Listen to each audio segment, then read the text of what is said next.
Incoming right there.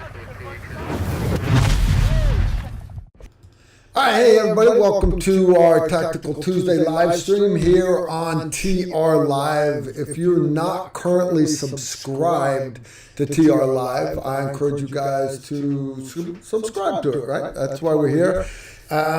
We had asked everybody last Tuesday, hey, you really want to help out our channel, help out Tactical Rifleman. We asked that everybody invite somebody new to come here this week. So, yeah, we'll see how it works out. We'll see. Y'all forgot, didn't you? You were supposed to bring a battle buddy tonight. Y'all forgot. That's all right. Yeah, it's all good. I was supposed to have Steve Holland here, but we got a big ice storm going on. And Susan's saying I have an echo. All right, echo.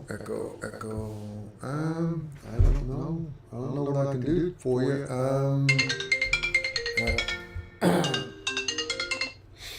You're saying there's an echo. Okay. I'm trying. Hold on a second. I don't.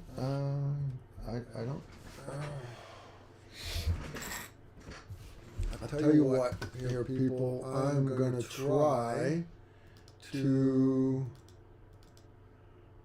Let's see if we can make this any better. All right, you guys let me know, is that any better at all? Bam, are your own speakers turned on? Probably got both mics on. Shouldn't have both mics on.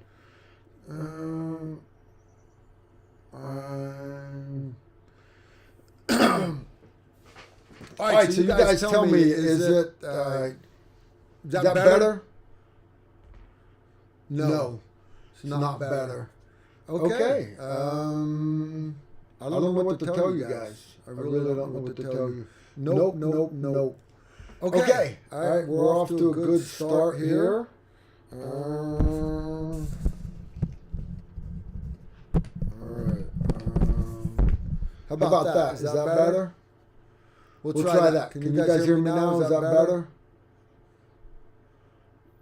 No, nada, same. Nope.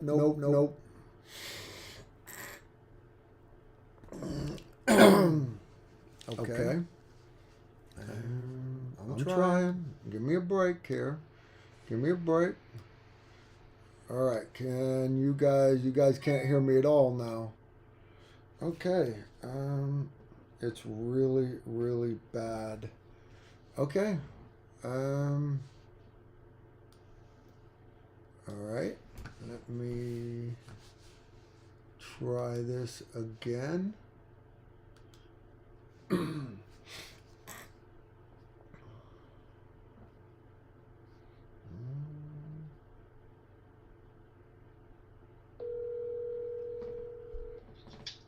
Hello? They're saying that's it. They're saying that's better. Now they're saying it's better. I didn't do anything. I didn't touch nothing. So don't do good now. Okay. I was having I had a bad echo, Nick. Okay. They're saying they can hear me now. No, you are good. You. All right. All right. How's that? Is that better? Yeah, you're good now. Are you sure? You're good. Yeah, you're good. Because I don't have anything showing on my mic at all. Not at all. Yeah, I got nothing. No. Okay. You're good. All right. We're gonna try it, and we shall see. All right. Don't touch it. They say. Fine now, guys. My son set it all up and he left. He said we were good. All right. Let's try this again. All right. I'll try it again. Seriously, I'm gonna try. Incoming right there. All right, is that better? Can you guys hear me now? Is that can you guys hear me okay? I'm hoping you can. All right. And now let's begin. All right. would you recommend any specific reloading press over any others? That's from Semper Paratus. I run a Dillon 650. I like Dillon because Dillon Arrow makes miniguns, and I like miniguns. Some of my favorite people that I've killed with miniguns. And, I don't actually know their names. Never really got that deep in a conversation with them. It was always kind of one-sided. But anyways, I like Dillon I run a Dillon 650. But honestly, Hornady makes great reloading stuff. Rock Chucker makes good reloading stuff. And the cool part is a lot of the die sets are actually interchangeable between them. So, now if you can get a good deal on one brand over another, I personally run Dillon reloading equipment. That's just me. All right. I'm not meaning to call her. I'm trying to... Eric just texted me, you're good now. Okay. All right, so here's the deal. Here's what we get. Basically, you got, because half the time I don't read the chat, but what happens is one of our moderators, in this case Susan Britcher, she takes a picture of your question and she'll text it to me. So you'll hear my phone ding every so often. That just means that I have a question from one of you monkeys out there, which is awesome because I love my monkeys. Don't get me wrong. If you want to, you see down the bottom over here, there's over here is the little money sign, so you can do what's called a super chat. If you want to throw down $2, $5, $10, $200, all about it. Your question will stay on the screen longer. And just think of it as making a small donation to the preservation of Carl Erickson Foundation. I'm more than happy to take your money, understanding that YouTube is more than happy to take their cut off of the top. But it's all good. Again, you do not have to do Super Chat. You can do what Semper Paratus did there. He just put it in the chat room, and my moderators will take care of you guys. I got a cool sponsor tonight. I really do. Maybe you guys saw the video earlier, but it is Exothermic Technologies. Literally, they make flamethrowers. That one I'm holding is actually the one that mounts on the AR rifle.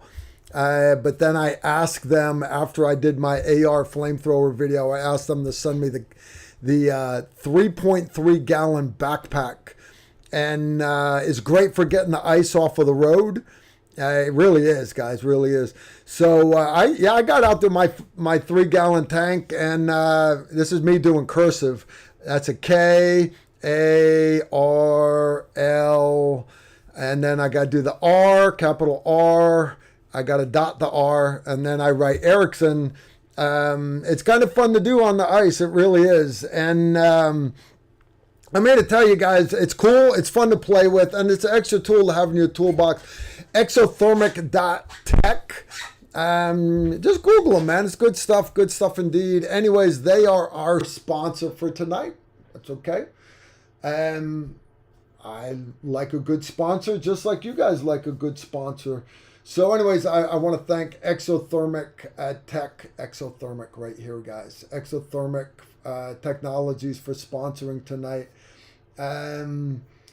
Not bad. Now, I mentioned my moderators. So if you guys got questions, you leave them in the chat room. They'll do it. Now, I'm not blaming the echo on that. It's obviously the way the sound is set up. I normally use this mic right now, and it's cut off. But but you guys are still telling me you can hear me fine, even though my sound meters aren't moving on the board anymore. All right, it's not broken, don't fix it. So anyways, my moderators will take care of the chat room. If you've got questions, Susan Britch will send them to me. Well, on that topic, though, I want to say congratulations to Susan Britcher. Those of you that don't know, Mama Bear is over in Australia, and this past weekend, she had like the largest competition that her and her husband Glenn ever went to. and they shoot pistol competitively. Yeah, you can own pistols in Australia. It's just a pain in the ass.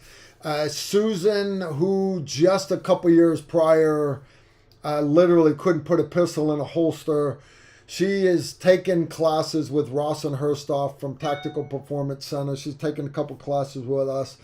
And to show how much training with Rawson helps you, Susan took second overall lady, female shooter, and I want to say she took fourth overall for D-class shooters, and that's awesome.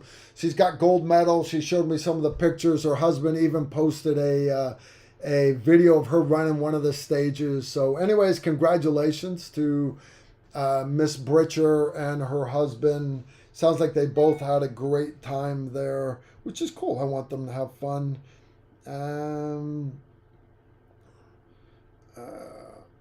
Susan, I'm trying to download these, but for whatever reason, they're not coming in. Okay. Says I'm on home 5G. You guys let me know if Susan, your texts are not loading. That's just awesome. Downloading.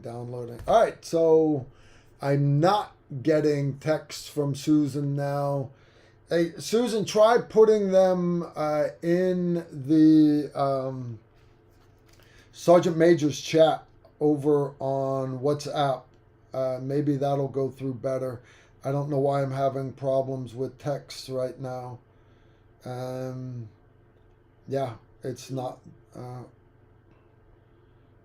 Yes, I'm getting typed 1 Susans. I'm just not getting your pictures are not coming in. The pictures you normally take of the of their messages in the chat are not coming through. No big deal. Well, Susan tries to sort that out. We, like I said, we have a bad ice storm coming through right now. That's why Steve Holland's not here. Steve Holland was planning on hanging out with everybody tonight. Power and internet's been going in and out all day long. It's going to get only worse this tonight. So everybody's kind of staying in, even me. I got out a little while ago, but the windshield was literally icing up faster than the defroster and the windshield wipers could deal with it. So Cash Me Outside wants to know how much the flamethrower is. The weapon mounted one, honest, I want to say it was like $400 or something like that. Sounds pricey because people think of a flamethrower as a toy. I don't think of a flamethrower as a toy. I really don't. And then the tank sold separately. It wasn't very much at all. Yeah, not very much at all. But you got to understand, and you can get cheaper flamethrowers, and the problem with them is you have to have a separate butane tank and then you have a positive lit flame running the whole time, and that's not what I want to have hanging on my side or on my gun. This is not the movie Aliens where you run around with a lit flamethrower the whole time. What I like about this one is it stays turned off. You don't have to run around with the thing lit making noise. So it is quiet, it is silent until you pull the trigger. And then as the fuel pump has fired up and is starting to already pump the fuel, there's 2 electrodes, kind of like on a spark plug, and it just arcs right in between them and it lights that unleaded gas. And you can put diesel in it if you want to burn it any quicker, but I just use the leftover fuel tanks off my Jeep, so it's kind of sad. I just use 3 gallons of super unleaded on my driveway. My Jeep only takes super unleaded because of the 6.4 Hemi in it. Yeah, that was an expensive, but it was fun. That's $5 a gallon, $15. It was fun. I stayed out there in the backyard with all the ice and everything, probably 15 minutes, just going around trying to set different stuff on fire, cleared my front steps off. I got brick steps on the front. It was, I've never got rid of snow and ice on the steps with a flamethrower before. One of those things you kind of want to be careful, you know, because that's your house, and you get a little too cavalier. That's your house, and you really don't want to set your house on fire. So gentle on the steps, gentle on the steps.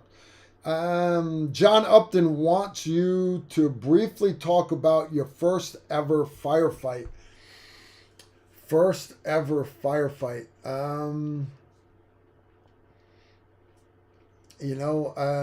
What do you call the first one where you actually got to shoot back? Some of our first hits in Afghanistan, we would get plinked at, but you a lot of times you could never even tell where the rounds were coming from. And then once you were inside the target, it's go in and basically they go, they throw the AK down and you're grabbing them by the face. The cool part is they hook this big long handle onto the front of their face that you can just grab hold of. You know, all these tough guys here in America, they're all growing their beards and everything. There's a reason why the MMA guys shave their heads. You grab a guy by the beard and you can just lead him anywhere you want. That chin is going.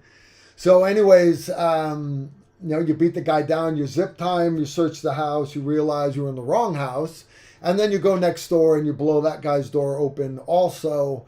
And but as far as first real big firefight, that would probably be Bridget and Kelly. Again, initial invasion of Afghanistan, and if you want the whole story, you can go on our Patreon. Every month I do story time with Carl, and we do story time with Carl and once a month, and you can go scroll back through all those stories. I think I talked an hour and a half about it. But long story short, sniper up on the hill, guys stacked on the breach points. We blow the charges. I got an AC-130 overhead. And as soon as the charges blew, all the bad guys come squirting out the windows. They're all in their man dresses, barefoot. You know, their long sleep shirts, and they just haul ass out through the snow. And that one doesn't have a gun. I've never shot anybody that didn't deserve it. So that guy goes, all right, to tell the AC-130, hey, watch him. Make sure he doesn't come up behind. Make sure he doesn't go pick up a gun, come up behind us. Support the assault force on the target. They reach sector secure. They've got priorities of work to do. But one of the guys that squirted off of target actually ran right up. My sniper position was up on the hill. He was running right up to me, and all of a sudden he stopped and jumped in a foxhole. Now, when he's coming up, I got my red dot right in the center of his face, and he didn't have a gun, but then he jumped in a foxhole. Did they have pre-positioned guns there? What? So I'm watching this guy. I mean, I'm looking right down on him, and I had taken off my body armor because we had sat there in the snow for a while the assault force, and I can get more comfortable behind my SR-25. So I put on a Gore-Tex jacket, but my body armor was sitting at the side. And had my helmet on with my Pelter headset, listening on the radio. And the guy was just staying there in the foxhole. He's watching the fight on the target. And I'm watching him watch the fight. The guy didn't have a gun. He didn't have a gun. I couldn't shoot him. So finally I ended up telling the combo guy next to me, I'm like, hey, pull security, watch. I'm going to go roll this guy up. So I got up and started tiptoeing down behind this guy. And I rewind a little bit. My company was hitting two targets at the same time. I was on objective Bridget. We did a deliberate assault the exact same time they hit Kelly, which was a rolling assault. We timed our assault countdown as they were rolling up on the target. Big gunfight over there. Big gunfight erupts through the whole valley.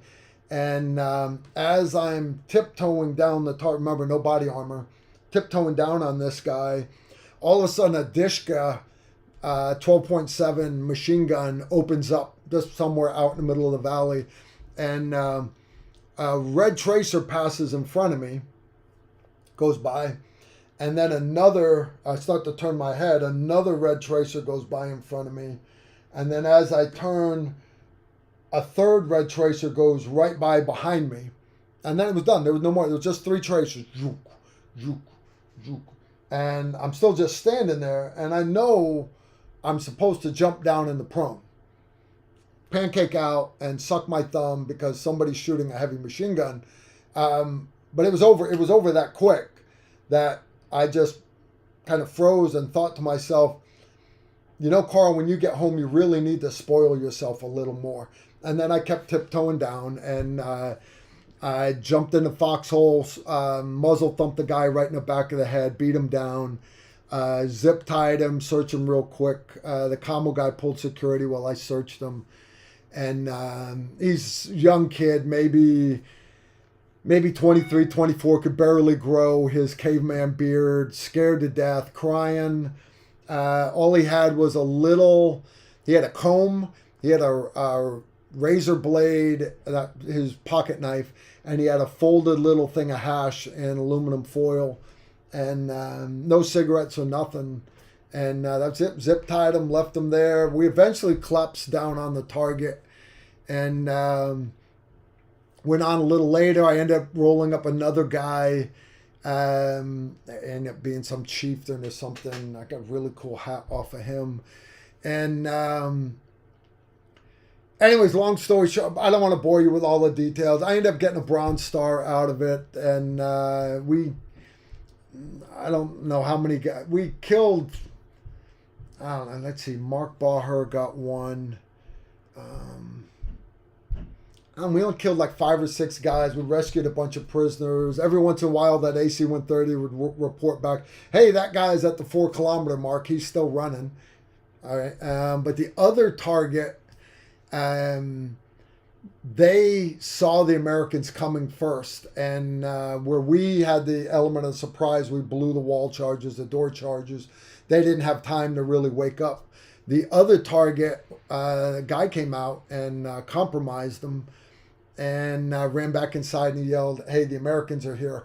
And in that 3/4 of a second, everybody, as they woke up, looked at each other, and they gained confidence, courage, and not wanting to let their brothers down. They all picked up their AKs, and every person on that other target fought to the death. They didn't take a single prisoner over there.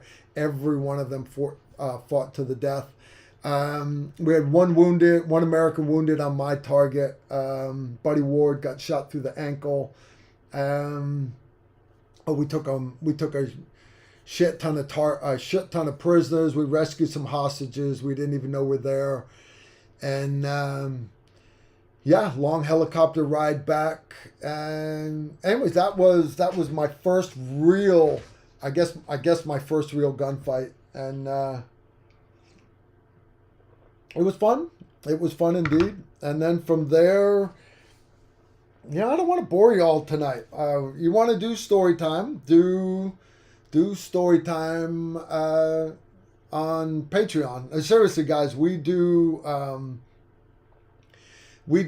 story time with Carl. I actually think this month, February, we're going to do story time with Sue and Emery, because they said they filmed a good story with a famous MACV-SOG guy, John Mullins. John Mullins has written like 18 books. And again, old MACV-SOG guy that John Stryker Myers actually is like, wow, this guy's really a hero. Give you an idea. All right, Mitch Kuda wants to know if Travis uses Ear Pro for the puppies when he's on the range. If so, what brand? We never did. Travis still does not to this day, not that I know of. But we never used Ear Pro for the dogs. We just didn't do it. Random American, there are $10. They're down $10 super chat. Is there an update on Travis since Patreon health wise? I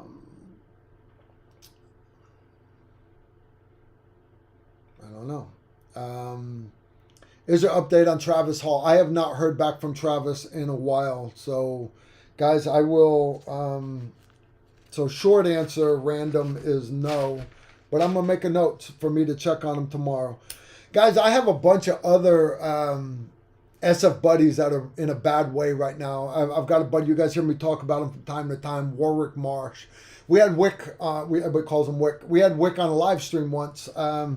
Wick's in a bad way. I worry about Wick. He's suicidal from times.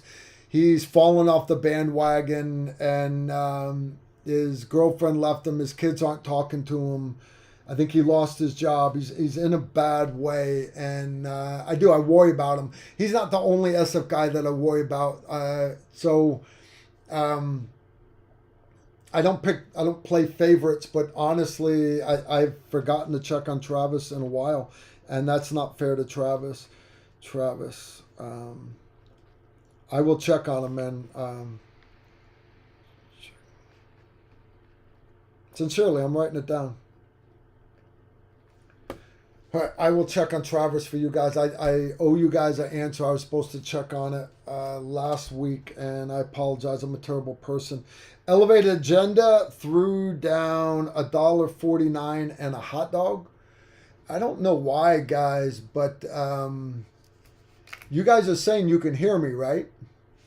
Can you guys hear me okay? Because my thing is completely locked up. It is not working at all. Chat disconnected. Please wait. We are trying to reconnect.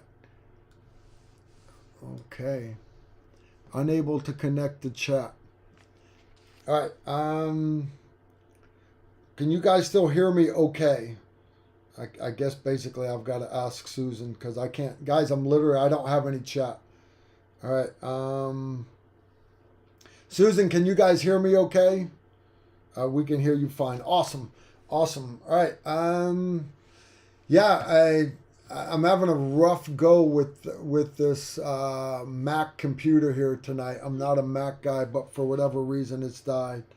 All right, Susan says she'll take care of the chat. She basically just told me to stay in my own lane. All right, Susan. Okay, that's fine. I understand. I got other people texting me too. JT said he can hear me. Okay, you guys can hear me. All right. Steve Holland wanted me to pass on to you guys while he can't be here tonight. Steve Holland, you guys know he's good friends with the country music star John Rich. John Rich owns the Redneck Riviera bar down on Broadway in Nashville, Tennessee. John Rich has invited us to come back on February 14th, which is a Tuesday. February 14th, we are going to do our live stream at the Redneck Riviera in Nashville. Guests besides John Rich. John Rich is going to be there. We're going to have Barry Duke. You guys don't know, if you don't know who Barry Duke is the executive vice president for suppressors at Surefire. And great guy. He helped me and Steve Holland get the Surefire suppressors in the SF back in the early 2000s. He got us the Hellfire IR light to go on the 50 cals and the miniguns, and Surefire's just done a lot for us. So anyways, Barry Duke is going to be there. And also, you guys know I love lever guns. Steve really loves lever guns. So does John Rich. John Rich is a big lever gun guy. So we are going to have, let me get this guy's name straight so I don't screw it up here. Because Steve has been hitting me up about it all week long. I'd be wrong if I don't list this correctly. All right. Guys, I'd be showing you who's going to be on the live stream, but Steve Holland constantly. All right. Dan Luce, who's the VP of Henry Rifles. We're going to have John Rich, Barry Duke from Surefire, and Dan Luce, the VP of Henry Rifles. Again, that is 14 February, 7 to 9 p.m.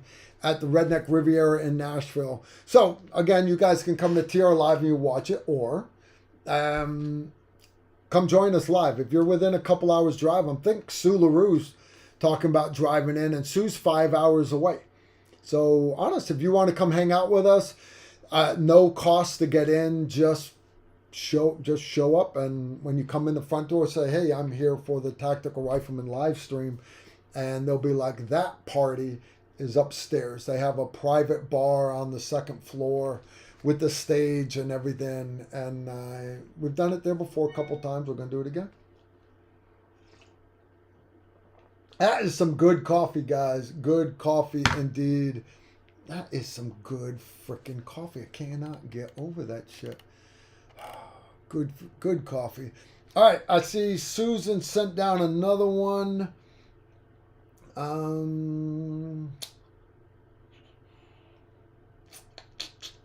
The Gustache threw down 10 bones. Wants to know if you are the person being shot at. What does it sound like? He is a retired cop but working church security.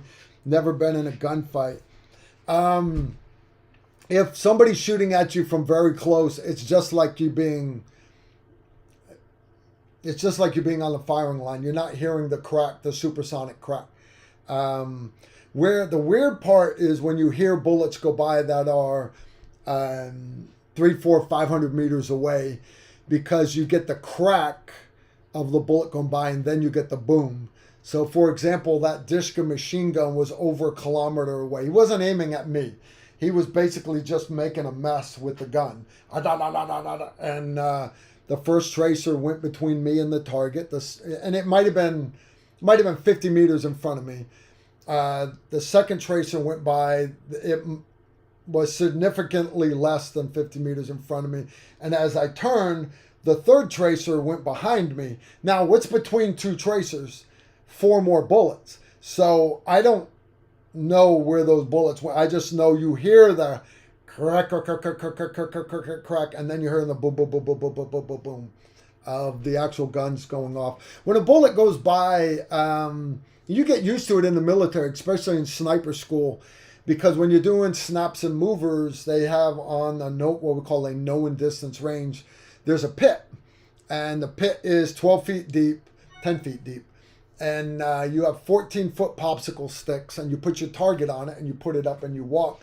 They divide the class in half. One half is in the pit, walking back and forth, or pulling targets down, marking them, put it back up. And the rest of the class is out at the different yard lines shooting. So you get used to the crack of the bullet going by. The bullet hitting the paper, hitting it makes a little bit of a noise, but the loud crack. You still wore earplugs just because that's a lot of bullets cracking by. But even without ear pro, you can get by without the ear pro. But bullets going by, you kind of get used to it, and you try not to let it bother you, because a bullet that is 3 meters away from you, being shot by somebody 500 meters away, that supersonic crack, that crack is coming from the bullet breaking the sound barrier. Whether it's 3 feet away from you or it's 100 feet away from you, the sonic boom is roughly the same. So you just, in your mind, you just kind of, it didn't hit me, because it didn't. If you hear it, that bullet didn't hit you. You don't worry about that bullet. If you can hear it, you don't worry about it. You worry about the other ones that were, but technically they didn't hit you either. I've had AK bullets hit the wall next to me, and I had my Pelta headset on, just standing there, broad daylight, Imam Ali Mosque Cemetery, and I had my Punisher baseball cap on with my Pelters, because I was listening to my radio, and I hear just a little, that's it, because the Pelters cut out gunfire. And I just kind of glanced, and I'm standing on top of a grave, an above-ground grave made out of mud. It's roughly 3 feet by 3 feet.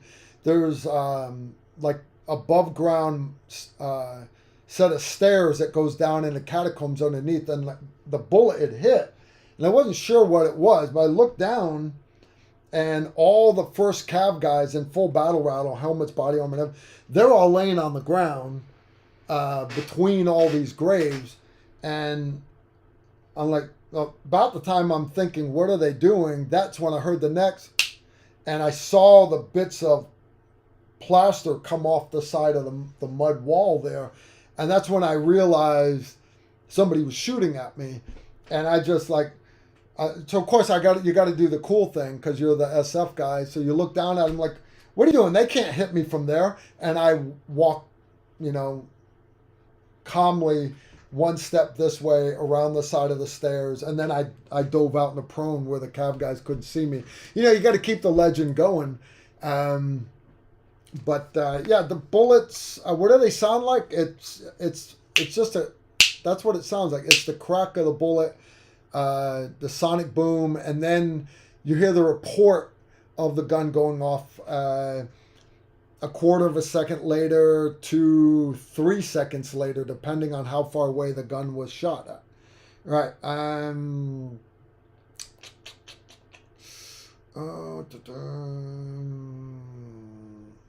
Everyone wants to confirm the 14th is Valentine's Day stream.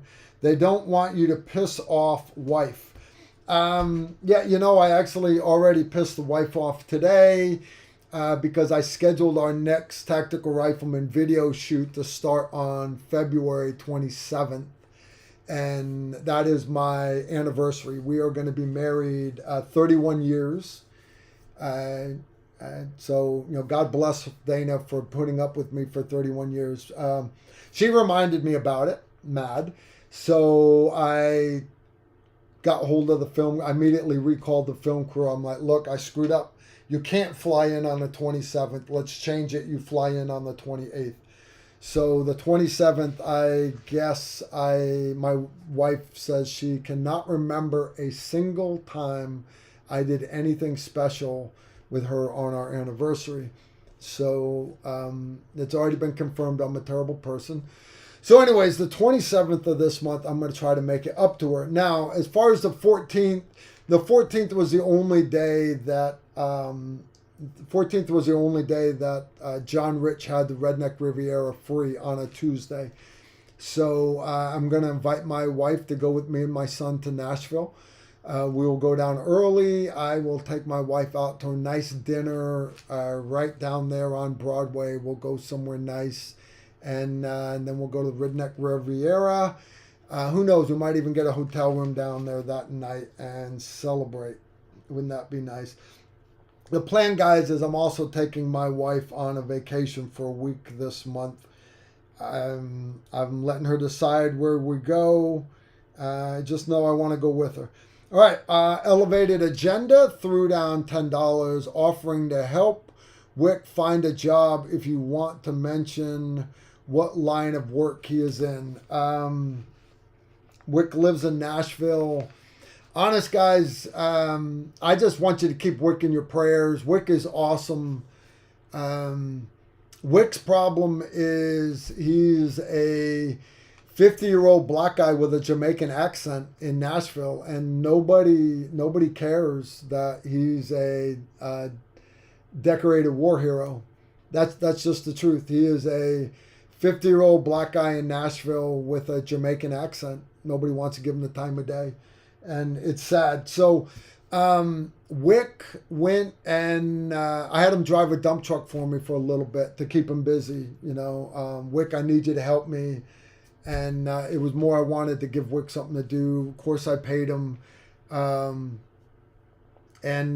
Wick enjoyed it. So Wick took part of his GI Bill and went to heavy equipment operator school. Learned how to run bulldozers, dump trucks, front end loaders, cranes, backhoes, everything. And he was motivated. Graduated, and you can't get a job doing that in the U.S. anymore. Why?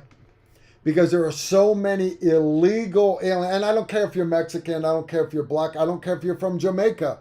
If you are an illegal alien, you working in the U.S., all these companies hire you because they can pay you under the table. Even at $20 an hour, they're not having to then pay you taxes. They're not having to pay your medical. They're not having to do this. They're not having to do that. So you can't get a job hanging drywall in Nashville if you're not if you don't speak Spanish. You can't get a job in a lot of places now if you're not an illegal alien. And I think that's sad. I really do. So then Wick went to drone school, got his license to be a commercial drone operator. But I think the last job he had was he was working as a bouncer in a really nice bar in Nashville. And he was teaching classes as one of my assistant instructors. I had Wick out there. I had Randy Worst, Donnie Bone, and Warwick Marsh. And Wick was doing great. And then Wick found out he had prostate cancer. And it was the same time, basically, his kids and his girlfriend. Basically, everybody shit on him at the same time. And Wick, if you're watching, I love you, brother, and I'll do anything for you. And I don't mean to share dirty laundry with the people that we have here in the chat room with the asylum. But honestly, I know a lot of you don't know me. You definitely don't know Wick. This might be your first live stream here, but one thing I'll tell you is there's a lot of people here that have been doing these live streams with us for a couple years now. I have a lot of good people, a lot of good patrons in the chat room right now. And if you guys would keep Wick in your prayers, and Wick will bounce back. But unfortunately, a lot of SF guys, they're too proud to ask for help. And like Wick actually texted me, Carl, I'm damaged goods. Nobody wants a broken Green Beret. And of course, that's bullshit. It's bullshit. So, yeah, I had already departed on our trip to Arizona. Otherwise, I would have jumped in my vehicle and drove down to Wick and took him out and bought him dinner and got him straight. I was already on the road. So we're out filming in Arizona.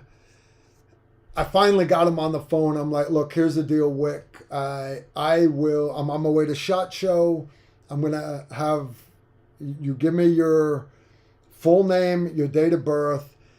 I'm going to have my wife get you a plane ticket. You fly out to Vegas and just hang out with me.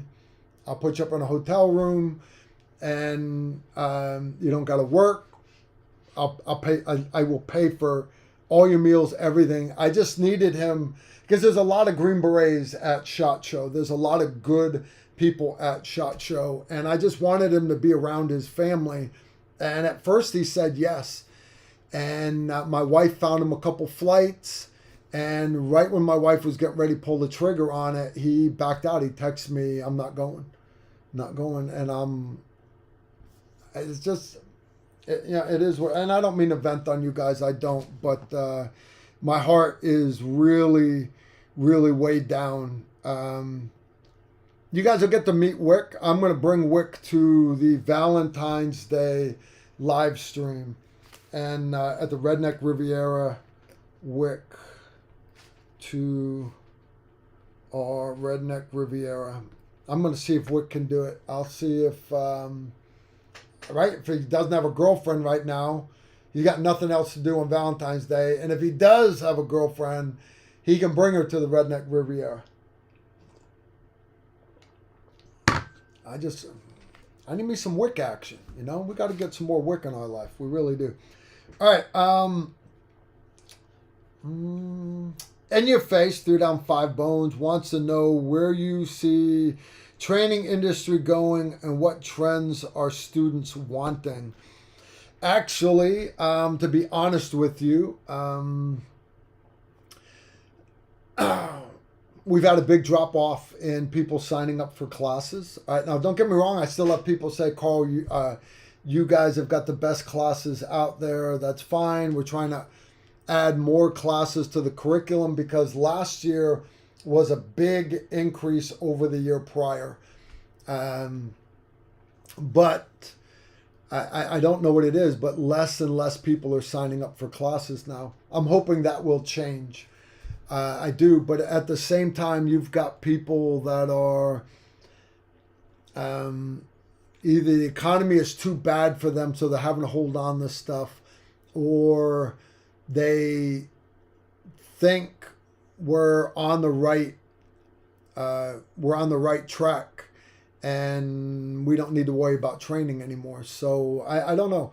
But as far as what people are wanting, people just want to do pew-pew, which is okay. I need everybody proficient with their firearms, because if a team all of a sudden parachutes into your hometown and has to lead you, gather up all the civilians to help fight against the Chinese and Russian invaders, whatever. I think Red Dawn or something. Who knows, right? But if everybody that shows up is already proficient with their firearms, the Green Berets can immediately then go on to tactics, shoot, move, communicate. How to use the radios, how to use the drones, how to use the explosives, how to use the anti-tank rockets, things like that. We don't got to worry about pistol carbine. So I'm all about teaching pistol carbine, but at the same time, medical classes should be selling out, and they're just not. The medical classes are not selling out. High risk travel. We get a few students take high risk travel, but that is, to me, the most important class we teach a year. We only teach it twice a year. High risk travel, because nobody else is teaching it. Nobody else is teaching a lot of the stuff that you're going to get out of that. And then this year we've added high risk concealed carry, and which is not like a concealed carry license course, not at all. It's all from the concealed carry holsters, civilian clothes. You're going to do shooting from a t-shirt. You have to bring a sweatshirt. You have to bring a light jacket. It doesn't matter what time of year it is.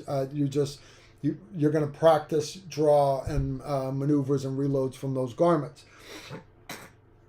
That's a good course. We have added a low light, no light course this year. It's in July. And the reason why I didn't put one in the spring was I needed to wait till I could lock in night vision support, right? And then once it's locked in, once that class fills, I'll then start adding more classes in the fall, winter, and then all of 2024. What I mean by night vision support is I encourage everybody to own night vision goggles, PVS 14s, PVS 23s, PV 51s, whatever it is. Encourage people to own them. And but I understand dropping that much money is a big deal, especially if you've never had a chance to hold them in your hands. So low light, no light shooting is a 2-day course. The first day we're starting out basically weapon mounted flashlights, pistol mounted lights, rifle mounted lights. Afternoon we're going to get into introductory to night vision, mounting them, everything else. And what we're going to do, I've worked it out with AGM Global Vision. They have agreed to sponsor. I will have brand new PVS 14s complete. That's with the helmet mount, head harness, swing arm, everything, the green bag, everything, mil spec PVS 14, Gen 2 plus tube, and brand new.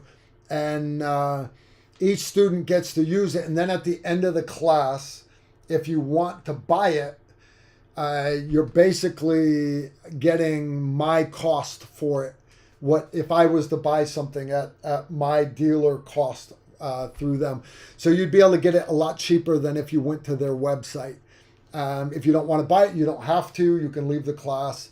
And they have agreed, AGM Global Vision has agreed to take the nods back. Added onto that, let's say you sign up for the class, but you don't want a PVS 14. You already have a PVS 14. Maybe you want a set of 51 degree binos. Okay, you pick whatever you want off of AGM Global Vision's website. Again, discounted price.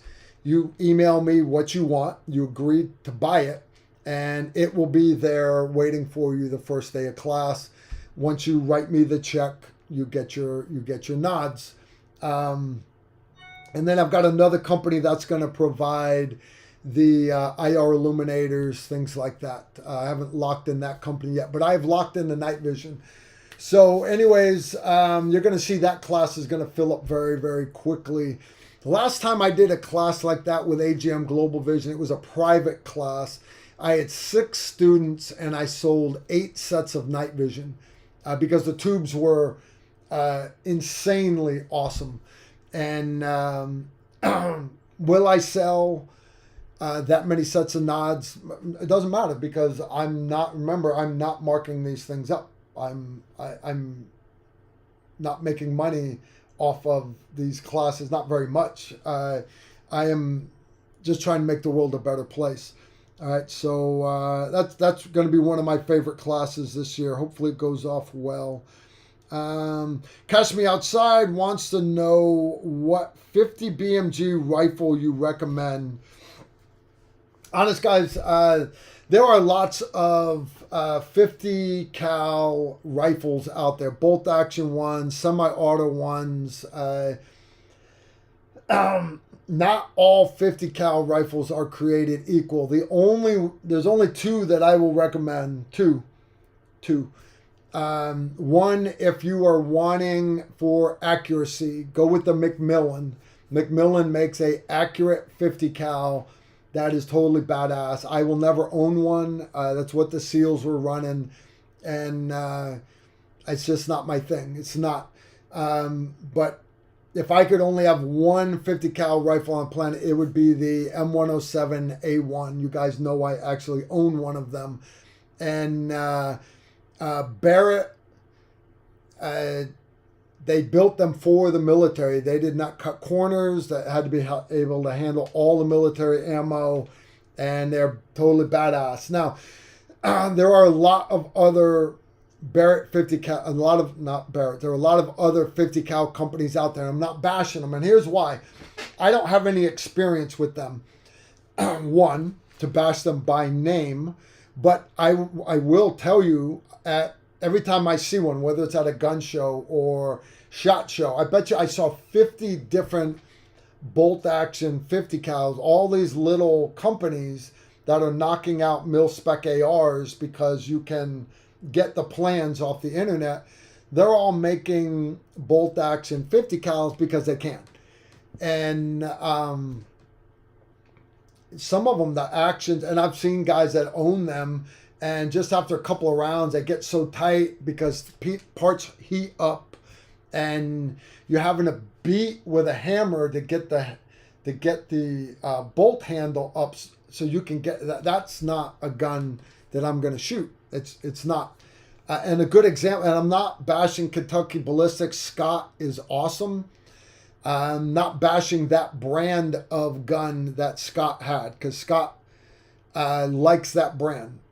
One thing I will tell you though is if you look at, and I don't know what brand it is, and hell, they can come after me for slander for all I care. When you have to thread on the back of the chamber, that tells me that is held on with. Remember, I used the word thread, right? Which means it's held on by. That's right, threads. It's held on by threads. It's not held on by big, massive lugs on a bolt, custom made to do that. And there's no way in hell I would have got behind that gun. And no, definitely not with slap ammo. So anyway, I'm glad Scott is okay today. I'm sorry Scott had that slap round go catastrophic inside that gun, and I'm just sorry. I'm sorry it happened. Some good coffee, guys. This stuff is 5 Stone front line. I keep a little bit on my desk. Why? Because it's ground. I don't. These are the ones that go in my camper. I don't do ground coffee, guys. I like whole bean coffee, so this one sits on my desk. All right, 5 Stone Frontline Coffee. That's Eric. You go to 5stoneusa.com. He's got a promo code for you. I don't make a dime. I asked him to send me another 5-pound bag, by the way, because I'm already out of the last 5-pound bag he sent me. I'm actually using, I think I got a bag of Black Rifle coffee in there right now, beans. So Eric, if you're watching, I would love for you to send me some more beans. But for the rest of y'all, 5stoneusa.com. Use promo code TR10. I'm a dark roast guy. He's got all these other roasts and stuff, but his dark roast is awesome. Man, that is good. Guys, we're still at half a cup. That's why I go with such a big cup. My wife said I had to turn the live stream off when I was done my cup of coffee. So anyways, you guys know the deal. It is what it is. My phone dinged again. Let's see what I'm missing. Jeff wants to know if you partner with any hotels for either of the Tennessee locations for classes. I do not. I used to do that, like up near the Louisville Armory. But what I found is me partnering with a hotel,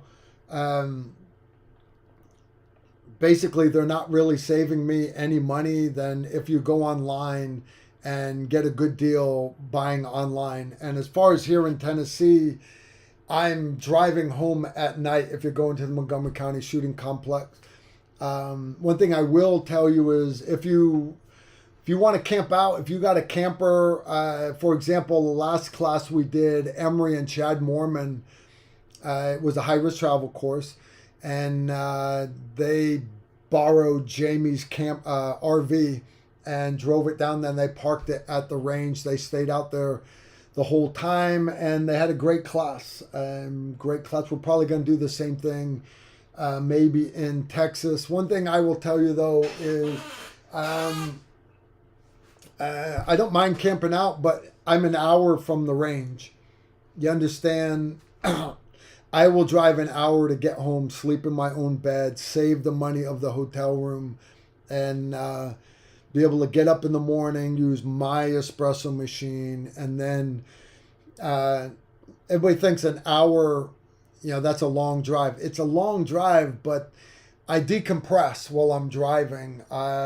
If I've got Emery riding with me, because a lot of times he'll sleep in the man room or my guest bedroom now that my son has moved out. Me and Emery, we talk about the class, what's going on. On the way home, we talk about what we'd write during class, what do we need to improve before the next class. We're always trying to make classes better for you guys. So I don't mind the hour drive home, not at all. All right. Semper Parmus wants to know what you do when your indigenous troops can't even do jumping jacks. I don't ask them to do jumping jacks, just like they don't ask me to do their Arab dancing, which is not true.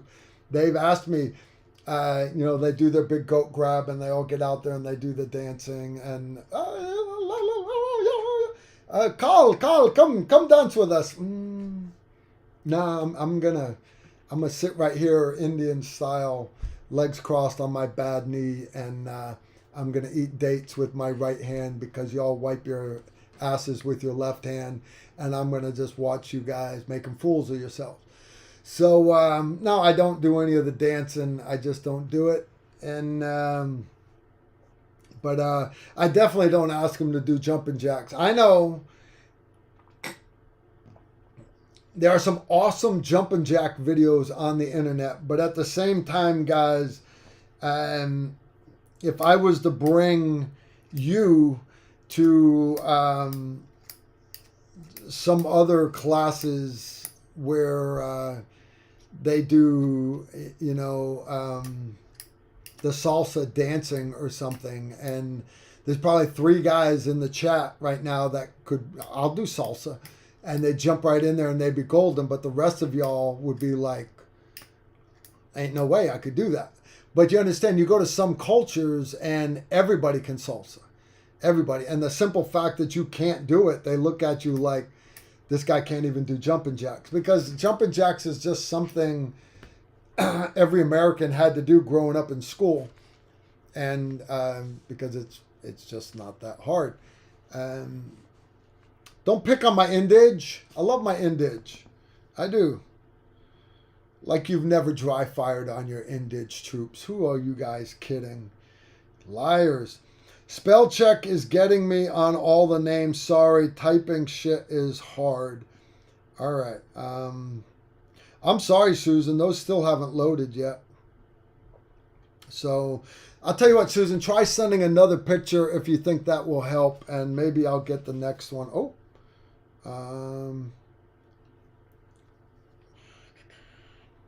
Yeah, I'm sorry. She is ... All right. What else did I want to cover today? We were talking about. I already mentioned you have. Do I have a PO box? Someone wants to send you booze. You guys wanting mailing addresses for me? All right. Here's how you do that. No, I'm not going to put my home address in the chat. All right, hello, this is the internet. One thing I will tell you, though, is if you're one of my patrons, you can private message me on Patreon, and a lot of my patrons give, hell, they do Christmas gifts and birthday gifts to each other.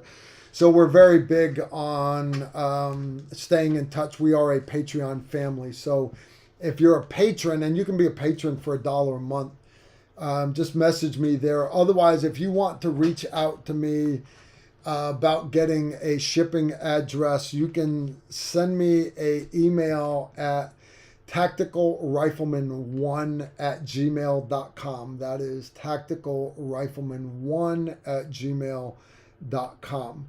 All right. Susan will put it in the chat for you guys. I can't see the chat. It locked up an hour ago. But yeah, that's how we would do it. Piece of cake, not hard. And I don't check any of those emails. But Heather, the girl that does some of the editing on the video, she forwards me emails that pertain directly to me as a human being. Right? Could you think about it for a second? I get all these companies that want Tactical Riflemen to do a review of their stuff. You know, their $9 Chinese flashlight that looks just like a Surefire X300, but it's $9. They want to send me one so that I can do a Friday video review of it. You notice you guys have never seen any of those videos, right? But they're and guys want to send me body armor plates because we did that video for Safe Life Defense, or we did a video for Dayton Armor. Guys, I've got a stack of body armor plates over there. It's not quite a foot tall yet, but it's pretty close. It's pretty close, and they're different. They're nice. They're nice plates, and there's some companies that make good plates, but I only have 52 Fridays a year. So if I piss away one of those 52 Fridays to do a video review of a $9 flashlight, to me, that's wasting your time. So that's why I don't do video reviews that often. Now, I'll do a quick shooting tip, and a lot of you guys hate my quick shooting tips. You're, oh, that's gay, that's stupid. And they don't get any views. I don't care at my channel. And because there's a small percentage of you out there that actually take my shooting drills and you use them to train your family, your friends, or use them to train your SWAT team, or you use them to train your infantry unit or your MARSOC unit, whatever it is. I've got young Green Berets that they call, we're using all your CTEs in Afghanistan right now. Okay, cool. Every once in a while, though, you'll see that I will do a product review. A good example of that is the Banshee, 9mm made by CMMG, 9mm AR Banshee. And at the end of it, I watched the video. I watched it before it went live, and I was like, man, that totally comes across as a marketing video, as though CMMG paid me money to do the video. CMMG did not pay me a dime to do that video. It came across as a marketing video because I really love that gun. It's awesome. So I have 1, 2, 3, 4. That's all reloading stuff. I got those 4 shelves filled with optics, and mostly optics. A few other things over there. A few gun parts, some ammo to review. I got my body armor plates, and then the bottom is I got knives. And I've got, my point for saying this, I've got a metric shit ton of stuff that I'm supposed to be doing product reviews on. And what we do is when I have time, I will grab stuff and I'll mount them on guns and I'll go out and play with it. And I'll be like, it's okay. It's good. It's not bad.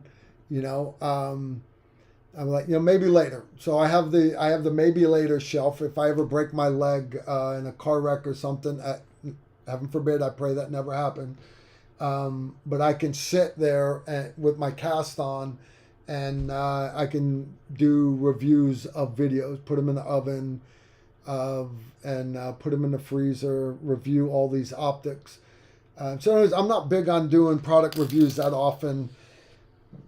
I got a couple more coming up for you, but really not that often. But if you want to, this guy's asking for a P.O. box so he can send me booze. I like booze. I'm currently right now not drinking. Haven't had a drink since I think the second day of SHOT Show. Yeah, I'm not drinking right now. Not saying I quit. I'm not drinking for another reason. Not important. Steve Smitten wants to know, what Holosun optic red would you recommend for a G17 MOS? I got it here on the table. I had it here. Come on, you can make a liar out of me. Yeah, ha-ha. Ha-ha. All right. I'm glad you didn't say RMR, because the Trijicon RMR, while it is the industry standard, it's the reason why everybody can say we exceed the standard. So you notice my Trijicon RMR is not mounted on anything. I do not own a single firearm with a Trijicon RMR on them. Holosun took the Trijicon RMR, which is decades old. They reverse engineered it, which you expect the Russians and the Chinese to do to everything. But then they, because they're Chinese, they're not Russian, they then improved on the Trijicon RMR. Exact same footprint, by the way. This will fit on any weapon that has an RMR mount on it. They added a solar panel, shake awake, everything. It is awesome. And the cool part about this one is it has the Vulcan reticle in it, which is going to keep you from losing that dot. Okay. Awesome reticle. Awesome reticle. Now, it still has the exposed emitter. So, everybody's like, well, it really doesn't matter. Really. And I understand, for competition shooters, for people, no big deal. It might not matter to you, but I, on a combat gun, always want an enclosed emitter, because you get rain on here. Remember, it's sitting in your holster vertical, all the rain on there and everything. And you go to press that thing out, and all of a sudden you can't see through it anymore because it's got all the rain on it. Now, tip for you guys that are running open emitters, you press it out and there's rain on it, immediately pull it in and blow. That's going to get most of the rain off, and you will then be able to see your dot again. You want to be able to see that dot, people. You want to be able to see that dot. All right. Mud, stuff like that, it's not going to help. Snow, not going to help. Water, it'll get it out. What is better for you for a combat gun, I'm assuming your Glock 17 is a combat gun, is Holosun took their 507 with the exposed emitter, and they then made the 509 with an enclosed emitter. The emitter has another pane of glass right above it. Now, it's still the exact same reticle. You still get your Vulcan reticle in it, which is, for me, that I have got to have the Vulcan reticle. But right now, if I was to tell you the best optic, price not mattering at all. I don't care if you've got $10,000 to spend and you want to put an EOTech on your pistol. I don't care what your budget is. The only optic I will recommend for a combat gun is, as of right now, the 509 with the Vulcan reticle in it, because I want an enclosed emitter, number one. Number two, I want the Vulcan reticle. Now, the 509 with the Vulcan reticle is made by Holosun exclusively for primary arms. Now, it's made in China. All right. I know, guys, we all want stuff American made. I got that. And when someone makes it enclosed in America, I'm with you. I'm with you. Trust me, I am. Here's the funny part is US SOCOM, they're not allowed to take taxpayers' money because they went and bought RMRs for every one of their M18 pistols. They're not allowed to buy Chinese-made optics.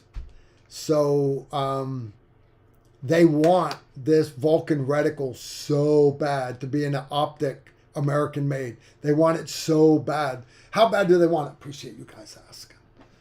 We have guys that show up for classes, SEALs, Green Berets, PJs, AFSOC guys, MARSOC guys, and they are, with their own money, buying primary arms 509s with enclosed emitters with Vulcan reticles and putting them on their work guns, because that reticle, the Vulcan reticle, guys, is that much of a game changer. So for all my optics companies that are sitting in the chat room right now watching, the Chinese copy your stuff, you should copy their stuff. I wish RMR was available with the Vulcan reticle in it. I wish EOTech, because they just came out with a brand new pistol optic. Brand new pistol optic, EOTech.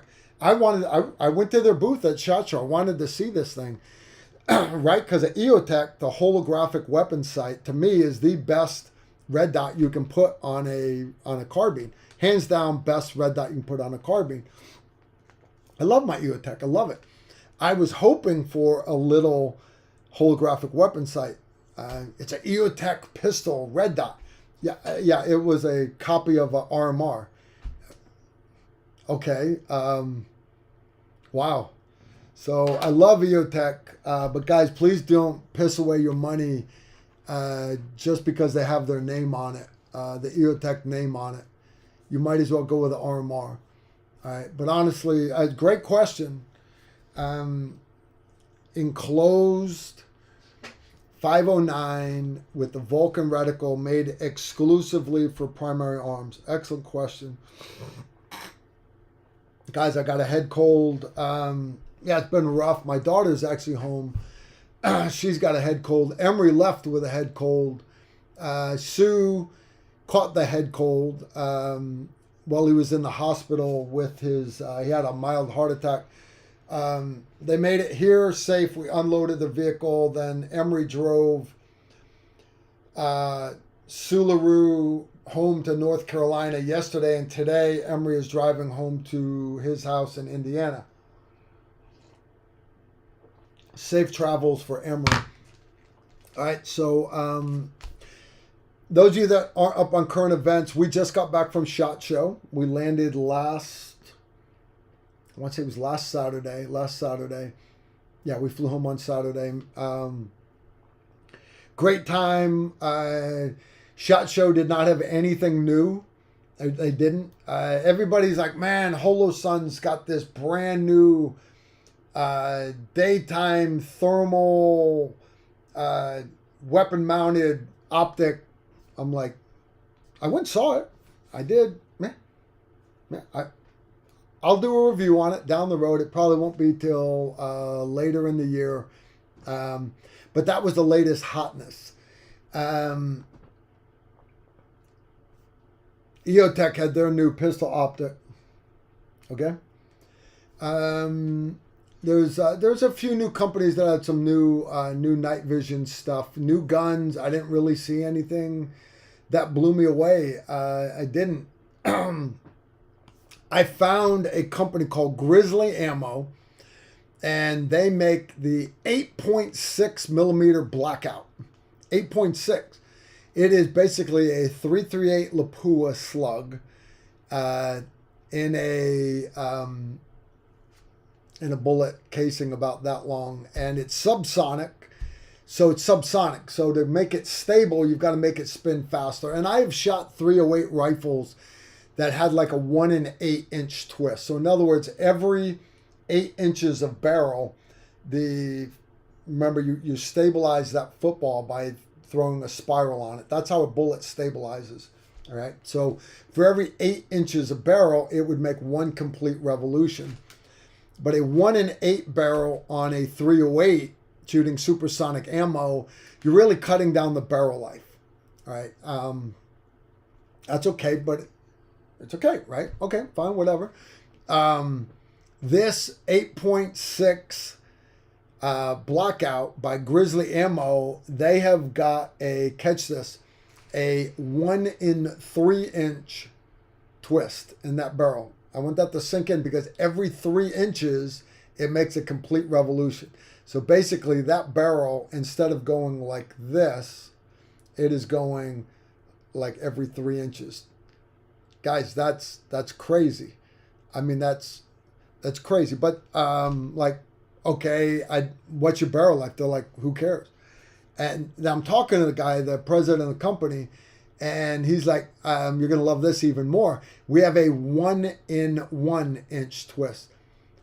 Do you understand? That is spinning that thing so fast, so tight that I want to call bullshit. I'm like, there's no way this thing can be accurate.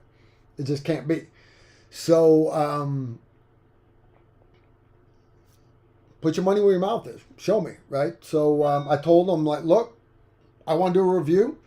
And if it fails, if it's not everything you said, I will not put it on the internet. I will give you constructive criticism in an email. I'll send you back the gun and all the leftover ammo.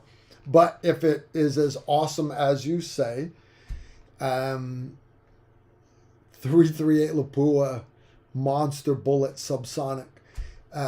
If it's as awesome as you say, stable, I have no problem doing video on it. So I didn't really expect to hear back from him. I sent him an email.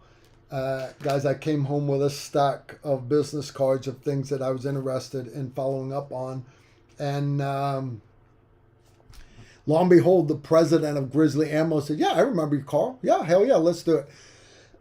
So they already have our FFL, and they are sending us a bunch of different types of ammo, blah, blah, blah. So more stuff to follow on that. Before SHOT Show, we were out in Arizona. We were filming a bunch of videos. We filmed for 3 days, filmed for 3 days doing upgrade system for the minigun. So I got to get some more time behind the minigun. Never turn that down, right? Man, it sucks when you got to pay for the ammo. That sucks. It's like, that was $1,000. Ah! It's so much more fun when you're not paying for the ammo. We did a minigun. We did a 50 cal chain gun. We did a newer version of the M240, much lighter, much better. A bunch of other cool stuff. We found, because Sularoo came out there, Sularoo's, because Sularoo is a great tracker, tracking humans, tracking animals, whatever. Sue's tracking instructor, the guy that teaches Sue how to do it, was actually out there, and we talked him into basically making fun of Sularoo and teaching us how he would prefer you do tracking. So we got a tracking video coming for you guys, and I actually got to play we played cat and mouse. I got to play the mouse, and I took off all through. You say desert, it's not like just rolling sand dunes like Saudi Arabia. It's all 8 to 10 foot tall scrub brush. So after I ran the first 200 meters, they couldn't see me, and I'm immediately doing right angles and walking backwards across dirt roads, and just trying to screw them all up. And I was like, I brought enough food because I knew it was going to take them a while to find me. And right. And they got to, we'll see. But no. This guy found me no problem, which is okay because I didn't need to stay out there all day long. All right.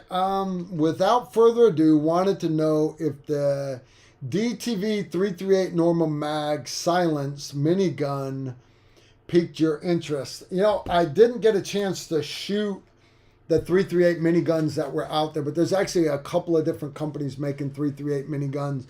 I have seen 50 cal miniguns. I have seen 20 millimeter miniguns. I have seen 25 millimeter miniguns. And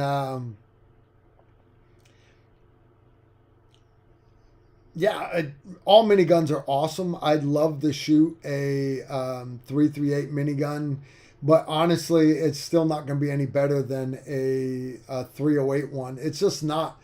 A minigun gives you a pushback, and then once that push is there and it's locked up the mount and the vehicle, it's you can just drive that thing all over the place. It's not pushing into your shirt. It's not a whack whack whack whack. It's just a push. And once the push is there, as long as you don't let up on the trigger, solid. So I'd like to shoot the 338. I just don't want to pay for the ammo.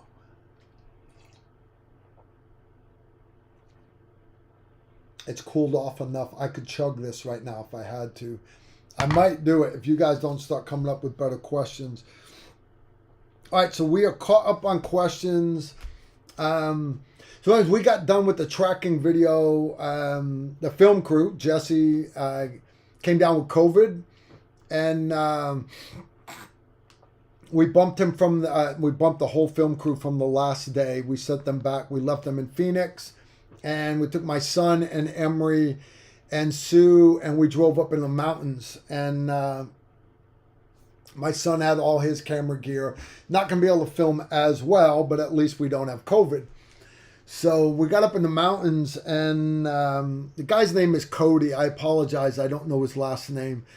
But Cody is two long blonde ponytails, barefoot. He had a TV show on the Discovery Channel. I apologize. I don't know Cody's name. But Cody was friends with Emery from last year. Cody is a super nice guy.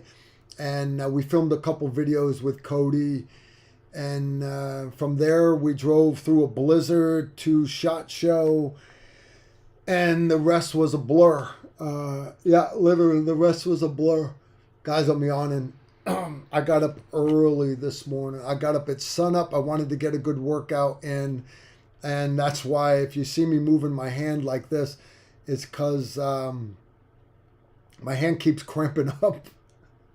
I was doing fingertip pull-ups, and I used to be a good rock climber, guys, back in my 30s, and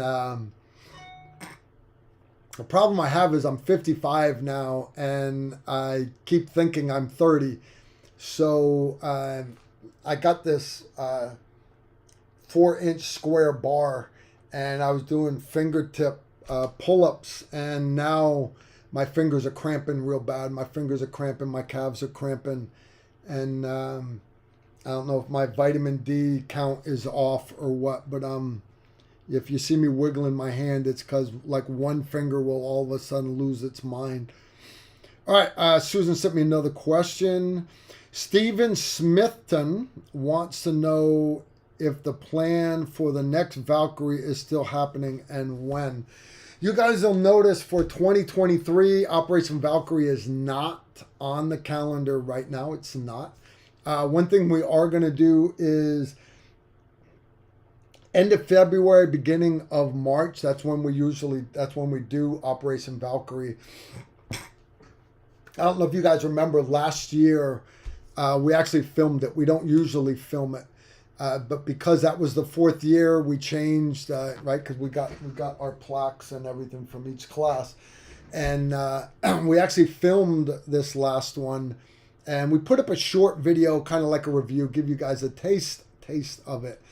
But we filmed the whole thing all the way through, following one of the guys, Eric from Nutrient Survival. He was on one of the 3 sniper teams, and they each do a Hogan's Alley one at a time I had a separate cave from where they were sleeping, and I'd set up targets, set up a Hogan's Alley in it. And they go through with UTM, and they're running Bino night vision on a helmet, and I'm following them with a PVS 14 that's got an iPhone mount on it. So you can see basically what they're seeing. You can see their IR laser, their IR floodlight. And so I had the full run of each one of those guys. I had all the footage that all the sniper cell advisors, because there was a Green Beret combat decorated sniper advising each team of 3 clients. You guys. Jerry J's done it before. So has one-legged Patty. So anyways, we had all this footage. So the plan was we'll edit it all together and we'll put it up end of February, beginning of March. So that's still the plan. My son is not done editing it yet. I got to keep reminding him, hey, the deadline is coming up. But it should be pretty awesome to watch. And yeah, that will be cool. That will be cool indeed. Now, one thing I will say is...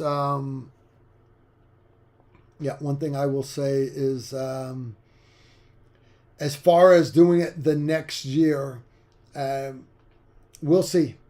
We shall see. And the reason why I say that is the plan was it takes 2 years, takes a year to put a plan together. You've got to test it and then work out all the bugs. And this past year, 2022, was not a good year for us. We had a lot of things go crazy, and I put too many things on the calendar.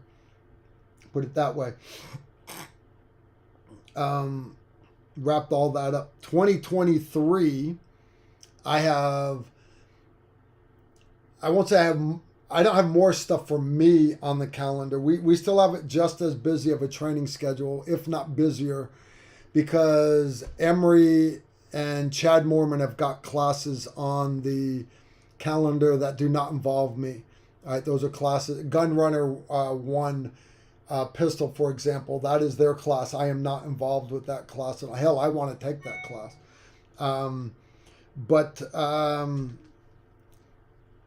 So my schedule, I was supposed to slow it down a lot more in 2023. One, spend more time with my family because they have really suffered the last couple of years. Long story short, we'll see on Valkyrie for 2024. I may push it back one more year. I might, because everybody says they want to do it, but then at the last minute, I had a guy drop out, and I had a hard time filling that slot. I did get it filled. And then literally just a couple days prior, I had another guy drop out, and like, well, dude, we're within 30 days, and it said, you're within 30 days. I don't have to refund it. But at the same time, I didn't, he started copping a bit of an attitude. So I'm like, I don't want him to show up at the last minute just because he wants his money's worth. So I gave him a full refund, and I ended up basically letting somebody else have the slot at an extreme discount right at the end. There's way too much work that goes into it. So we'll see. We'll see. Yeah, we'll probably end up doing it because I loved Operation Valkyrie. We've got some great ideas for a new mission. I just need more time sitting around the fire pit with the actual movers and shakers, because how you work out a plan is you've got to have all the parts there: backside support, the role players, the sniper cell leaders, the mentors, and have them what if it to death. Hey, if this happened, what would we do? And if this happened, what would we do? Blah, blah, blah, blah, blah, blah. So we'll see. We'll see. I know everybody wants to do Operation Valkyrie. All right, I'm falling behind again. Bubba Bong wants to know recommendations for shot timers. I know we did it a couple of weeks ago, but I can't temper the name to be able to tell him. There's lots of good pro timers out there. I run, it's called a Pro Shot. And I actually run the Classic, the Pro Shot Classic. And the reason why I run the Pro Shot Classic is because it seems to hold up better than the new ones. And also because it's a tone that I can hear. You guys know I'm very tone deaf. I don't even have my hearing aids in right now because I can't hear the chat room. So it doesn't matter. And Susan's texting me, not calling me. But there are certain tones that my deaf ass can't hear. So a lot of these smaller little pro timers, I can't, it's a squeak. I can't hear anything squeaky. So the Pro Shot, Pro Timers, that's what I use. And they do everything that I need them to do. I need to know splits. I need to know overall time. All right. Michael Rosales wants to know what grain 9mm do you use when training for battle? I encourage you, if you can afford it, to train with ammo that you're going to actually fight with. Now, nobody can realistically do that. No civilians. The military does it, though. A good example of that is they train with their M855A1 ammo. The snipers train with M118LR. It's the same ammo they're going to fight with. My church pistol bullet, this is G9 external hollow points. All right. I don't know if you guys can see the tip of that thing, but it is a drill bit. There is no hole in the end of that thing. There's not. Now, what you'll notice, though, is those paddles go, it's like paddles on a paddle boat. They actually go in the opposite direction of those lands and grooves. So unlike a hollow point, all right, hollow points, when they hit something, they immediately expand, and that's what throws those shock waves through your fluid-filled target, human being, or your gel blocks, whatever. Well, the paddles on this external hollow point, they're hitting, and they go the opposite direction of the lens, the way the bullet is spinning. So as soon as they hit that fluid-filled target, that human being, or that gel block, it throws out massive waves. Works very, very good. The added benefit of this one is, unlike a hollow point, that hollow point can fill up with thick winter clothing. It can fill up with drywall. It can fill up with windshield. And you just don't get as good effect sometimes in real life with hollow point. So I like my external hollow point. That said, I practice with ball.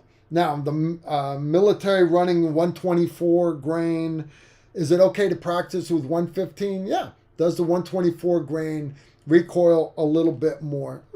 It might recoil a little bit more, really not that much. Where I will see the difference is competition. Last good example is I was shooting the Rockcastle Pro-Am. That was a few years ago now. I want to say 3 years ago. They don't do that match anymore. I was shooting pro class. I had Chad Holsize with my squad, but I also had Jerry Micklick was in my squad, which is awesome because a lot of your pro shooters, they're too cool. They don't help reset targets. They don't pay. A lot of your pro shooters are worthless. Jerry Micklick is not. Jerry Micklick is awesome.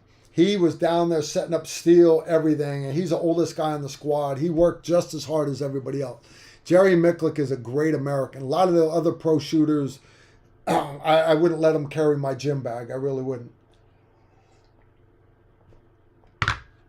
Jerry Micklick outshot me on every stage except for the long-range carbine stage.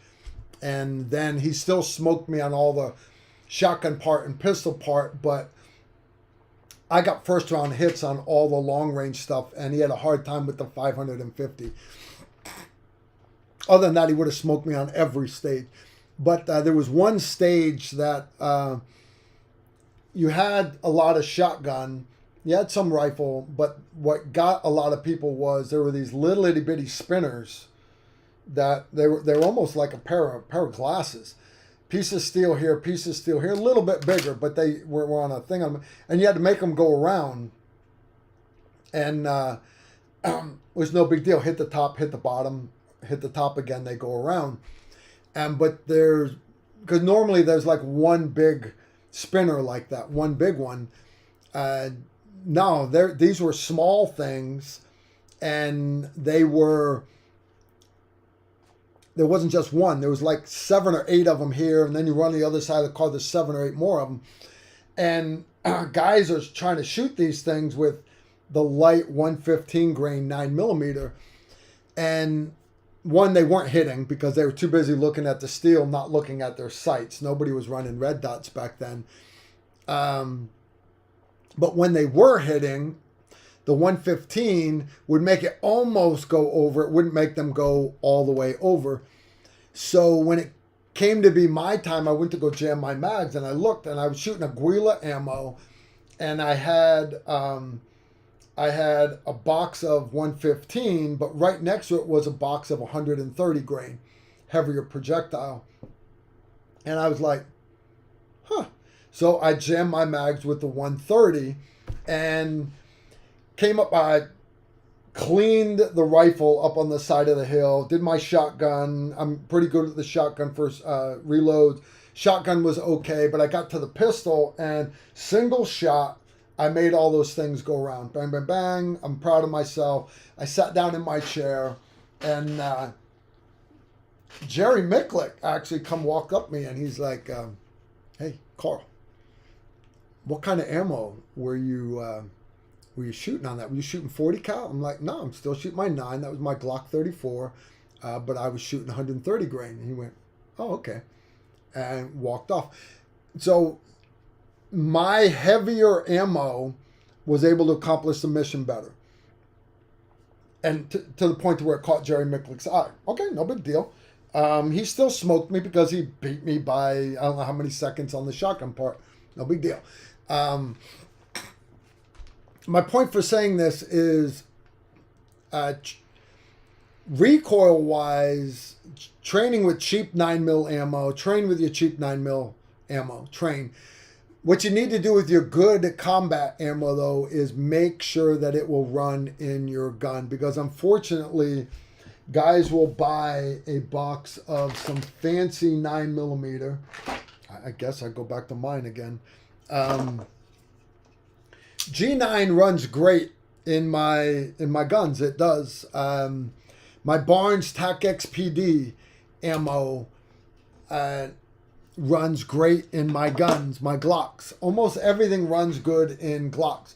not everything runs good in all guns. So if you're going to spend the extra money on, an example of that is I had some Golden Saber 9mm hollow points that I was carrying overseas, and they ran great in my Beretta that had my Surefire X200 light on it, on my gun belt. But whenever I was out doing sniper things or going to the chow hall, basically, I carried my Beretta that had the suppressor mount on it and the locking slide so you could do single shot without it cycling. And it didn't have a light. It didn't want to. Anyways, extra Beretta, suppressor mount, cool to have for close encounters when you got a sniper rifle. And then just out one day, I didn't replace my hollow points with ball, and I'm out practicing and go to top rack to load it. Bang, wouldn't load the next round. Top rack, bang, wouldn't load the next round. And what it was the ramps in that barrel were just a little bit different than a standard Beretta with a Brigadier slide. And fortunately for me, I never had to use that pistol in combat, but I had been carrying it for probably 2 months in a combat zone. Had no idea that the ammo on my belt wouldn't have worked, that the mag in the gun would not have worked, because I never trained with the ammo that I was actually going to shoot in combat. I want that to stick with you guys, because I want you understand I'm up here humbly admitting that I have made mistakes in a combat zone. And all my buddies would just call me a dumbass. You're stupid. Okay, I am admitting to you humbly that I made a mistake in a combat zone, and I was running ammo that I didn't know for sure would work in that firearm. And all my ball ammo ran great in it all the time. Learn from my mistakes. All right, that's why we do this. We do these live streams not to hear myself talk, but so that you guys can learn from my mistakes and my successes that I have had overseas. Okay, I'm falling behind again. Without further ado, just threw down 20 bones to say thanks for answering all of his questions, unpaid all the time. Guys, I appreciate that. James Whitaker has signed up for Gun Runner, wants to know what ear pro you recommend. Depending on what time of year you're coming, if you are coming in the winter, I recommend earmuffs to keep your ears warm. Serious as a heart attack. Get good. I like pelters, but even Walker earmuffs work good. They're low profile enough that they don't interfere with you mounting the gun, the cheek piece of your gun on your cheek. You won't have any problems with them. If it's going to be a hot class, I don't like my ears getting all sweaty, so that's when I run inside the ear pro. There's a bunch of different brands out there.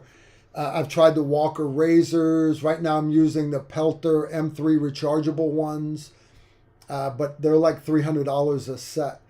They make some that are Bluetooth. I don't care about Bluetooth. My razors are Bluetooth, so I could listen to Angry White Man music while I'm out at the range by myself.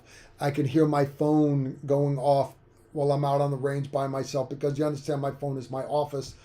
Okay, but the reality is in the middle of my classes, I do not need to hear my freaking phone going off. I don't need to hear every text coming in. So I want to say they're on the desk. They are on the desk. Let me grab them. These are my in-the-ear pro, guys. They're made by 3M. I don't know if you guys can see that. 3M Pelters. And basically they got a little lanyard, and one for one ear, one for the other. And they go into the case. They're rechargeable. So once you put them in, you push the button, And see, it's got green lights. They are charged. They are ready to go. If you go to put them in, you push the button and it's red, it means you didn't put it in properly. You might have got the lanyard in the way or something. Let me show you an example of that. See the yellow? That's not in there right, Carl. Put it down and... All right, now see that yellow one. See how it's not blinking? The yellow one tells you that it's not charged to 100% again. Literally, me taking it off that long, it's like, I want to charge you some more. Depending on what color it says, tells you how much battery life you've got left. But the cool part is you don't have to plug it into the wall. It actually runs off of 3 AAA batteries. So it gets me all through the morning of the class. When I go to lunch, I will stick them in the case. They charge real quick. And then in the afternoon, I'll get through the whole afternoon with them, hang them around my neck. They're good. But Emery's got another set. There's lots of great inside the ear pro, inside the ear pro. One thing I will tell you guys is when you get them, look at the decibel reduction. That is important. I like electronic ear pro because I want you to be able to I want you to be able to hear what the instructors are saying between shooting. But when we're shooting, I need those ear pro to be cutting the gunfire out because I don't need you deaf like me and Randy and Emery. And I got this one cop. He's a great guy, but he comes to classes and he is more deaf than me. He gets up in the morning when he's shaving and he just yells at himself in the mirror. Ow, that hurts! He's that deaf. Protect your hearing, guys. I'm coming down with a head cold. I don't know if you guys can tell my voice is already starting to get hoarse. No, it's not the vid. God. Snow Plowman threw down $9.99, says he's still got some Pine Valley ammo left. Is it still good? Knows they had some issues towards the end. He has sampled and seems fine. All right, Susan's got to leave here in a couple of minutes, so we're going to wrap through this real quick. What happened with Pine Valley, guys? Pine Valley had great machines, great people making great ammo. Pine Valley doesn't make projectiles. So they were buying projectiles from Norma, big corporate Norma. And matter of fact, they had a order in for 1 million projectiles for just 9mm, 1 million of them. Norma kept saying delay. Well, meanwhile, the price went up so much, and Norma would no longer honor the contract. They said, we're canceling your contract. Well, you can't do, we already paid. Yeah, but we're giving you your money back. But then when they wanted to buy it, it was then, well, for that much money, you can get 100,000. You see how that's wrong, but that's corporate America. That's what corporate America does. So Norma threw them a bone. Because remember, they can't make more ammo because they don't have any components. So they're like, all right, we'll buy 100,000 9mm projectiles, for that price, but you're screwing us. So Norma threw them a bone. What Norma did was Norma said, well, here's the deal. We got like 70, 80,000 of this 9mm frange over here already loaded. We'll let you have it for half price. And then you could just sell that same projectile. So Pine Valley said, okay, that's awesome. Pine Valley bought all that ammo and immediately started filling orders with it, giving it out, telling everybody it was Pine Valley ammo. The problem with that, again, corporate America, I cannot stand corporate America. Norma had quality control issues with that batch of 9mm. They had one machine out of like the 100 machines loading that was not putting any gunpowder in it. So like 1 out of 100 didn't have gunpowder in it. So now you're loading your mags and they're running great. And all of a sudden you have one that's squibbing.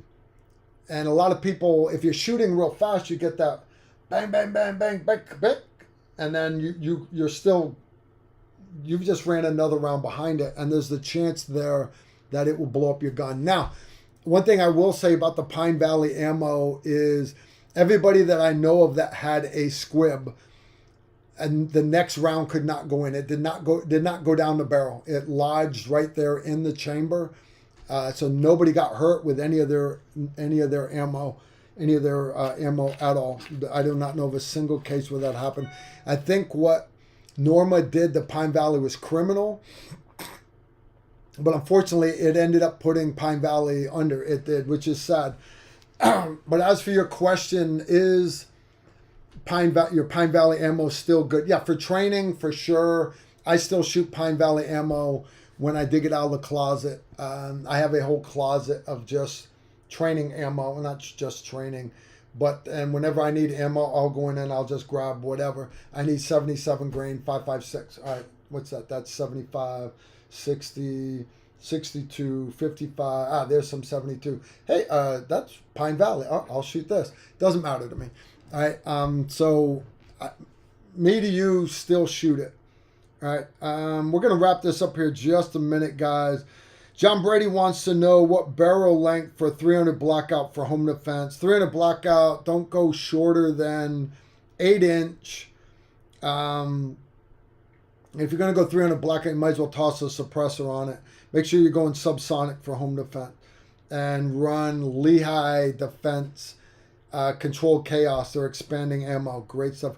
Greg wants to know if you know anyone who makes holsters for old guns like a Smith & Wesson 5903.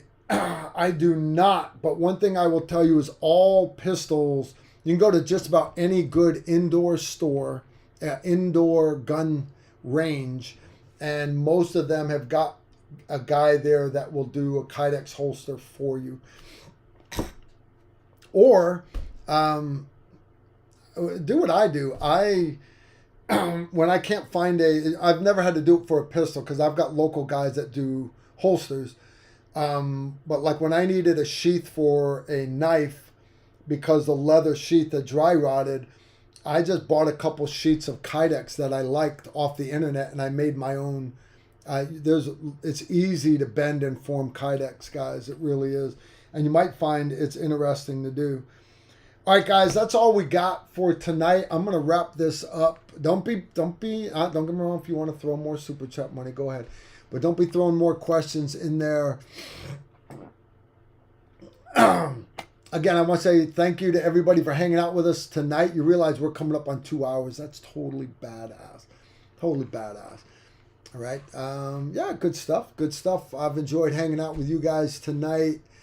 I want to give a thank you to our sponsor again, Exothermic Technologies. You know, if you don't own a flamethrower, I tell you what, you got those weeds on the edge of your driveway in the summertime. You got that. You got those caterpillars building nests up in your trees. There's no easier way to get rid of them than a good flamethrower from Exothermic Technologies. Yeah, really, I just like it because it's a fun toy. It's fun to light the grill with. You got a good fire pit. You got the in-laws coming over that are like libtards, but you know you got to invite them over anyways, and they called ahead of time. They want to make sure that you got some of those vegetarian burgers for the cookout because you know they don't eat meat. You know people I'm talking about. You right in front of them, you light the fire pit with that flamethrower. Start that day off right. Start it off that, and I'll tell you what, they're not gonna bother you the rest of the day. They're gonna talk to everybody else. They're not gonna bother you all day long. Peace and quiet. Peace and quiet. All right, so thanks to our sponsor. Again, support our sponsors, guys, because they support us here. Exothermic Technologies, totally badass. Thanks again to my moderators. I got Donut JT here, and of course Susan. Steve Holland, if you're watching, you know I love you, brother. I'm sorry you couldn't make it up because of the ice. And yeah, I ask all you guys, keep working your prayers out there. All right, I will see you guys all again